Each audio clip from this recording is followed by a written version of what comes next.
This is Overheard Nation, where America's forgotten secrets come to light. Ready to uncover the truth?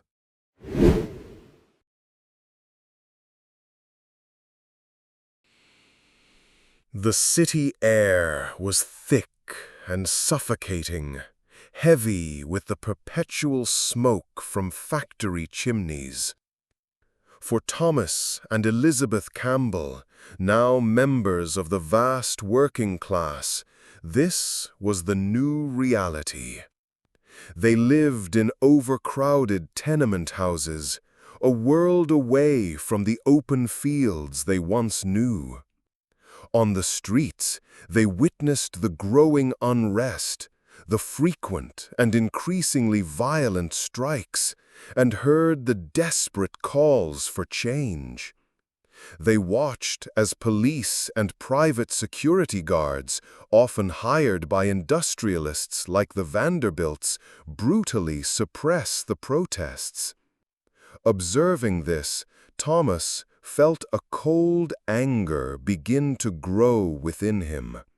He was witnessing an injustice that his life on the farm had never revealed to him. Elizabeth, despite her gentler nature, found her own way to fight back. She began participating in secret educational circles for the workers, teaching them to read and write, trying to offer help to those around her. Meanwhile, miles away on his distant farm, John Campbell continued his solitary struggle against the encroaching industry and the dying soil. He felt cut off from the new world, but his spirit was not broken. News of the strikes reached him through old newspapers, and in the depths of his soul, he understood the reasons for the protests. He often thought about what was more important, wealth or human dignity. Robert Vanderbilt, having already taken the reins of a portion of the family business, saw these strikes as nothing more than a frustrating obstacle. He used all of his connections to suppress the rabble-rousers, believing firmly that order and profit were paramount above all else. His sister, Anna Vanderbilt, who continued her secret meetings with activists, felt trapped between two fires. She saw the cruelty of her father and brother, but she also understood the desperation of the workers. She began searching for a way to change the world for the better. Suddenly, the roaring engine of American prosperity sputtered and died. The economic collapse of the Great Depression was not a slow decline, but a violent, shuddering halt that shook the nation to its very foundations. Factories fell silent, their smokestacks no longer painting the sky. The doors of banks were chained shut, trapping the life savings of millions within their silent vaults. The streets, once bustling with commerce, now filled with a different kind of crowd: the unemployed, the hungry, the desperate. For Thomas and Elizabeth Campbell, the abstract headlines became a harsh, daily reality. The factory where they worked closed its doors, their meager wages vanishing overnight. Their small savings, a testament to their tireless labor, were wiped out in a single bank failure. For the first time in their lives, they faced true, gnawing hunger, a level of poverty that made their former life on the farm seem like a distant, bountiful dream. The Vanderbilts suffered as well, but their fall was from a much greater height. The numbers in their ledgers turned red, fortunes shrank, and empires trembled. For Robert Vanderbilt, it was an entirely new experience. He was forced to make brutal decisions, shuttering mines and factories, laying off thousands of workers with the stroke of a pen. He watched as the intricate machine his father had built began to seize up, and for the first time he faced a reality he could not control with money or influence. On the quiet Campbell farm, the shockwaves of the crisis felt distant. John and Sarah, grounded by their self-sufficiency, were less affected by the collapse of the financial world. They had no money, but they had food from the earth. They had their land. In a world consumed by poverty, they demonstrated a different kind of wealth, sharing what little they had with struggling neighbors, their humanity a small light in the widespread darkness. They understood that true riches were not in a bank vault, but in the ability to survive and to help one another. For Anna Vanderbilt, the Depression was not a financial crisis, but a moral one. Instead of retreating behind the walls of her family's mansions, she threw her energy into helping the victims of the collapse. She helped organize charity soup kitchens and fundraising drives, witnessing the suffering firsthand. The glittering world of her birth now seemed grotesque and useless in the face of such basic human need. In serving others, Anna found a purpose that her immense inheritance could never provide. Seeing the true face of wealth, its utter uselessness in the absence of fundamental human dignity. The descent into a new world war became, for America, a paradoxical escape from the Great Depression. The idle factories roared back to life, now tasked with arming the Allied nations. For Robert Vanderbilt, this was not a tragedy, but a spectacular business opportunity. His factories, once silent, now churned out steel and munitions around the clock. He saw the conflict in terms of production quotas and government contracts, a new, more profitable game than the one he had almost lost. He was once again a titan of industry, his fortune swelling on the rising tide of war, believing that war itself was the ultimate engine of progress. Far below, Thomas Campbell saw the war through a different lens. Driven by a genuine sense of patriotism, but also by a desperate need to escape the poverty that had defined his life, he enlisted. For him, the army was not a path to profit, but a path to a steady wage, a sense of purpose, and a chance to reclaim the dignity that the Depression had stolen from him. He saw it as a duty, but also as his only viable escape. His sister, Elizabeth, remained in the city, but her world was also transformed. With the men gone to war, she found work in a munitions factory, a role previously unthinkable for a woman.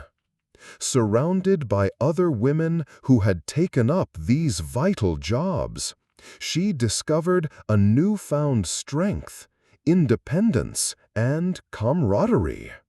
The factory floor, loud and dangerous, became a place of profound social change, altering the very fabric of American society. On the farm, John and Sarah Campbell continued their quiet life, but it was now laced with a constant, gnawing anxiety. Their son was at war. Every letter from him was a treasured relief, every news report of a distant battle a source of quiet terror. They felt a deep sense of pride in his sacrifice, but also a profound worry that separated them from the patriotic fervor of the cities, praying only for his safe return. Anna Vanderbilt, true to her calling, worked as a nurse in a military hospital, tending to the horrific wounds of returning soldiers. She saw the true cost of the conflict up close, the broken bodies and shattered minds. This experience created an unbridgeable chasm between her and her brother.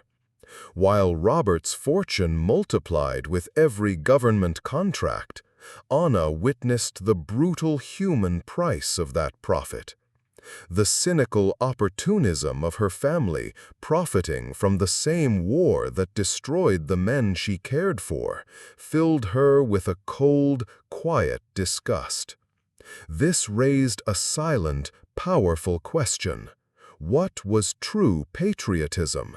The profitable production of weapons, or the selfless sacrifice of one's own body? The war ended in a wave of global celebration.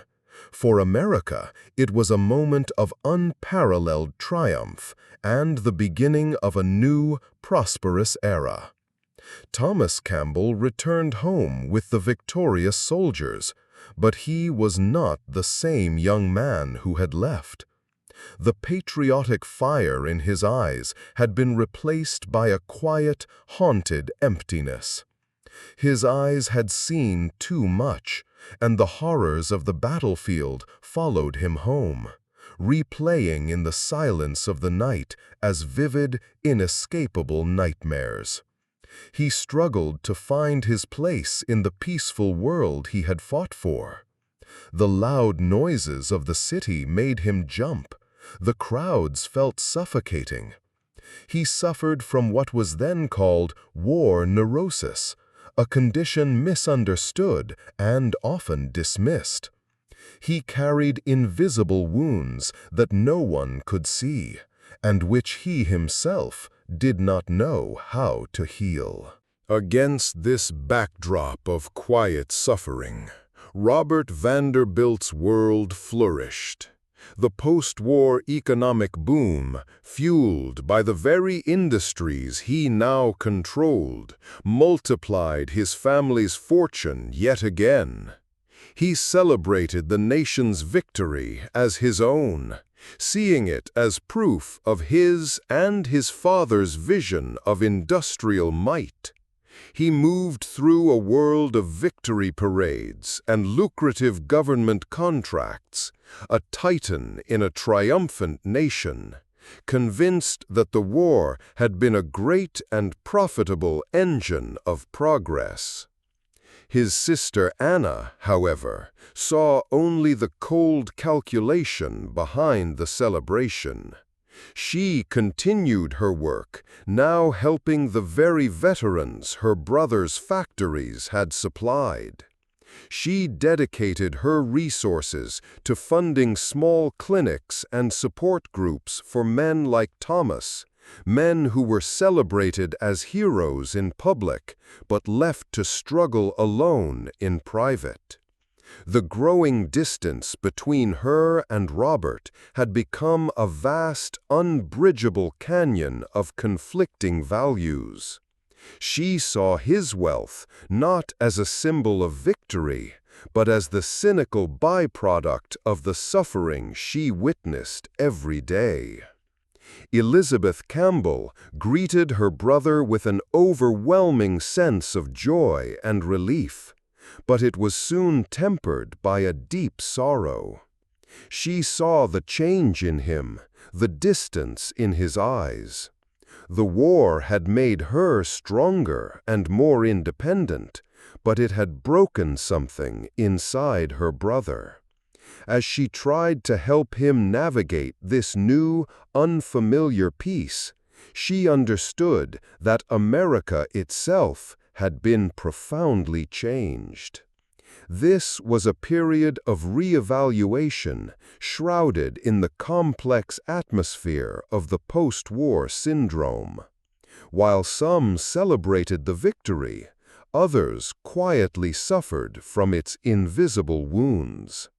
The chapter of war had closed, but the true definition of heroism and the real price of peace were questions just beginning to be asked.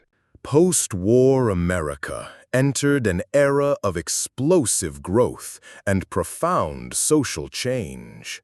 Suburbs sprawled across the landscape, connected by new highways. Television sets began to appear in living rooms, and new technologies promised a future of unprecedented comfort and convenience. But beneath this prosperous surface, the old tensions between labor and capital remained, ready to erupt in new forms. Thomas Campbell, despite the deep scars of war, found a new calling in this changing world. He witnessed his fellow veterans return from the battlefield only to face unemployment, inadequate housing, and a society that seemed indifferent to their sacrifice. The quiet anger that had simmered within him during the factory strikes now ignited into a focused purpose. He began to speak out, organizing veterans and laborers, using his own painful experiences to fight for their rights and demand a share of the prosperity they had fought to protect. At the same time, Robert Vanderbilt, now a magnate at the peak of his power, saw these new social movements as a direct threat to his empire. He faced a new generation that demanded not just jobs, but rights, benefits, and corporate social responsibility. His methods of suppression, however, were now being challenged from within his own family.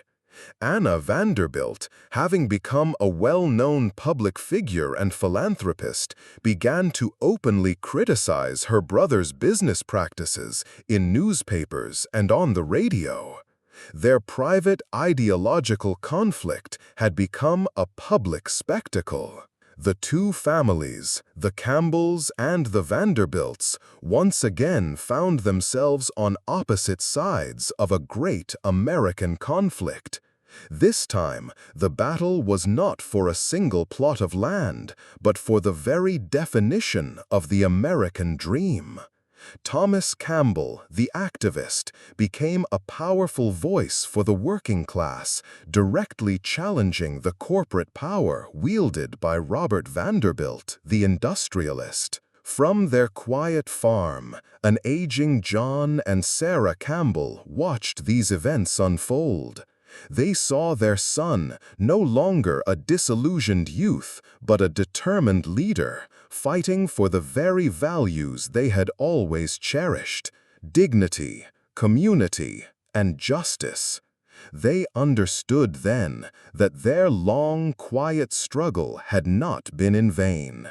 The seeds they had planted had finally borne fruit, not in the soil of their farm, but in the heart of their son.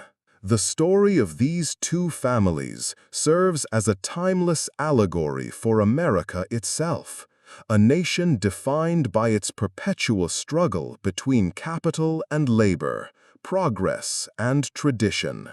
It poses a final, lingering question: Is society capable of truly healing its deepest wounds and finding a lasting balance between the relentless engine of industry and the simple, enduring call for human dignity?